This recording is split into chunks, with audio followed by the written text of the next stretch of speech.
Halo semuanya, saya Iva Dwila, Prodi PGSD semester 4 dari Universitas Nusa Cendana. Di sini saya akan menjelaskan sedikit tentang masalah lingkungan secara lokal. Yang saya ambil yaitu dari Kota Semarang. Kota Semarang yang merupakan ibu kota Provinsi Jawa Tengah dapat digolongkan sebagai kota metropolitan. Secara administratif, Kota Semarang terbagi atas 16 kecamatan dan 177 kelurahan. Luas wilayah Kota Semarang 373,70 km persegi, dengan jumlah penduduk pada tahun 2008 adalah sebesar 1.481.640 jiwa.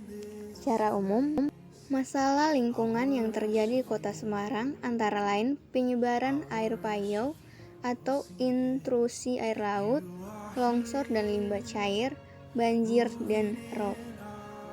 Yang pertama, penyebaran air payau.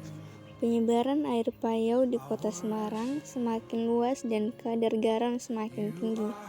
Pemanfaatan air tanah di kawasan pantai yang dilakukan berlebihan tanpa perhitungan akan menyebabkan air laut begitu mudah meresap ke darat. Hampir semua air tanah dangkal di kawasan Semarang, terutama sumur gali dengan kedalaman sampai 10 meter, memiliki salinitas tinggi. Penurunan kualitas air tanah bukan hanya karena kandungan garam, tapi juga dari jumlah koloid yang ikut, sehingga air berwarna merah kecoklatan. Yang kedua adalah banjir dan rob. Banjir yang terjadi di Kota Semarang pada umumnya disebabkan karena tidak terkendalinya aliran sungai akibat kenaikan debit, pendangkalan dasar badan sungai, dan penyempitan sungai karena sedimentasi, adanya kerusakan lingkungan pada daerah hulu atau daerah tangkapan air, serta diakibatkan pula oleh ketidakseimbangan input-output pada saluran drainase kota. Persoalan yang juga sering muncul adalah terjadi air pasang laut atau rob di beberapa bagian di wilayah perencanaan yang menjadi langganan genangan akibat rob. Saluran drainase yang mestinya menjadi saluran pembuangan air ke laut berfungsi sebaliknya, sehingga sistem drainase yang tidak dapat berjalan dengan semestinya. Hal ini menjadi lebih parah bila terjadi hujan pada daerah tangkapan dari saluran-saluran drainase yang ada, sehingga terjadi luas genangan yang semakin besar dan semakin tinggi.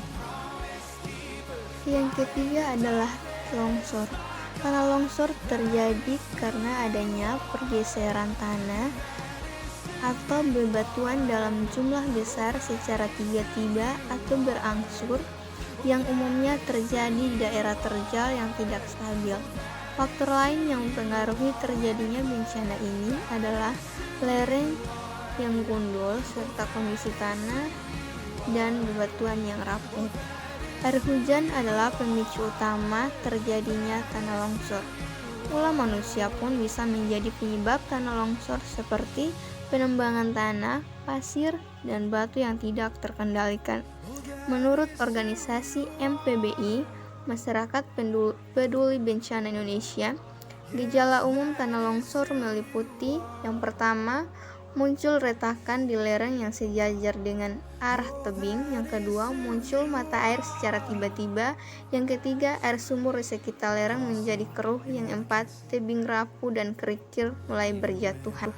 Demikianlah beberapa masalah lingkungan yang terjadi di Kota Semarang.